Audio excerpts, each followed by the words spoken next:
For King and Country is one of the biggest Christian pop duos in the game, and you can worship with them here in Honolulu at the end of the month. Mikey is chatting with the band to learn all about it. King and Country are coming to the Blaisdell later this month, and I have the pleasure of talking with one of the members, Luke Smallbone. How are you doing, Luke? This is exciting. I'm good, man. Thank you for taking some time to hang out with us. This is a treat for us to be able to come to Hawaii. We've only ever done one other show there. So This is the second time we've been there, and we're looking forward to it. Well, you know, the last time that you were here, it was just before the release of Burn the Ships, which, by the way, congratulations on all the success of that song. That song has got 6 consecutive #1 singles in a row since its release. How does it feel to have been like catapulted into that like level of success after the song came out? Yeah, I mean, I don't really think of it maybe that way. I mean, that's nice of you to say it like that. I mean, I'm trying to write songs that resonate with my heart, you know, resonate with my own soul. And I think what ends up happening is when these songs are released and they become somebody else's song, it makes me feel a little bit less lonely. You know, it makes me feel a little bit less alone because I write these songs to comfort my own souls, you know, or my own soul, and this music to have an impact on somebody else, man. That's my hope, man. You don't, you know, maybe for yourself, but you didn't get into journalism to win awards. You got into journalism because you felt like that was something you could do, that was something you were good at, that was something that you could have an impact on. Well, it's the same for us, man. We're not trying to write music that's winning awards. We're just trying to write music that connects with people, and if that may come alongside, hey, that's good. We take it as encouragement. We take it as a little bit of a bear hug, but that's not the purpose. That's not why we got into this. I love that. I was literally just on the phone with my friend before, you know, while I was setting up this interview, and she goes, Mikey, I was listening to God Only Knows right before I called you. And I started off my mornings every day listening to that song.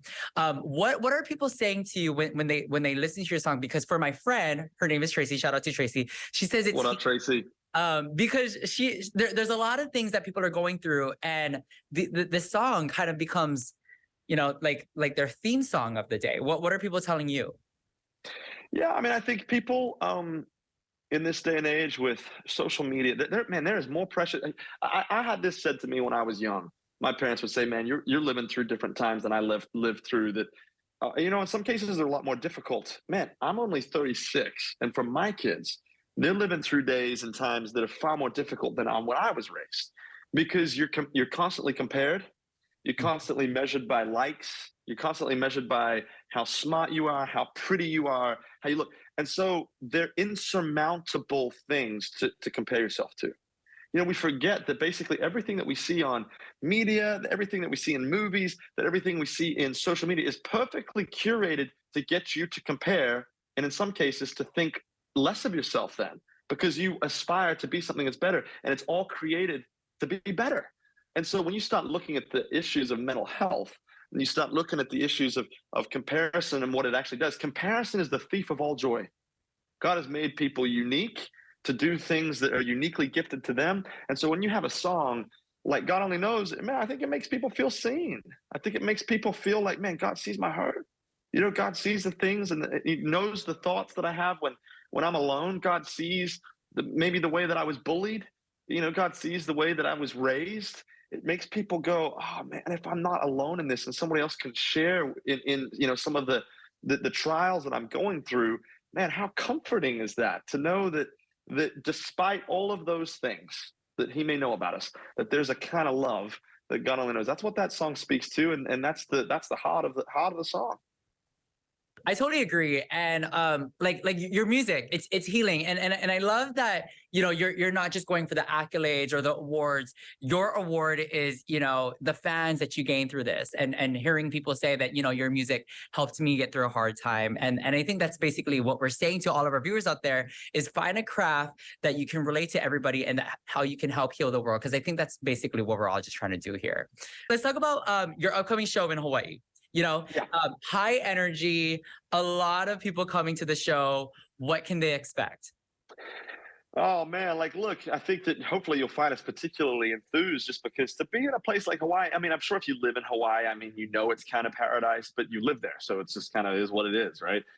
For people like us, you know, it's it's paradise, and we're thrilled to come because music has a way of going to all four corners of the world, and it finds itself in Hawaii as well. And so for us to be able to go and hopefully encourage the people, and deliver some songs and some talks and different things that I don't know that are life giving to people. I mean, that's the hope.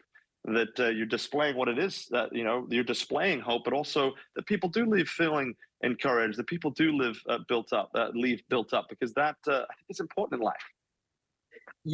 Other artists that inspire people here in Hawaii are Dolly Parton, Kirk Franklin, Tori Kelly. What have you learned from working with them throughout the past couple of years? Well, they're all very normal people, and they're some of the kindest people that you will meet. I remember someone telling me years ago, they said, the one thing that most common successful artists have, and I said, well, what is that? And they said, they're usually nice. and all of those people are that. Kirk's a wonderful person. Dolly was so charming and gracious. Tori has become a good friend. They're lovely, lovely people. They're good at their craft. They didn't just become good. They just didn't rely on their giftings. They became good because they put time and effort into it. Something that I think a lot of youth these days don't necessarily want to do, but that's how you get good at something. If you spend 10,000 hours at one thing, you're probably going to get really good at it. And a lot of those people are the people that have done just that. Luke, great talking to you. Can't wait to have you here in the islands. And keep up the great work. Everybody, you guys can find more information by following the band online at For King and Country, and you can get your tickets at Ticketmaster.com. Luke, thank you so much, and God bless you. Hey, thank you so much. Appreciate it.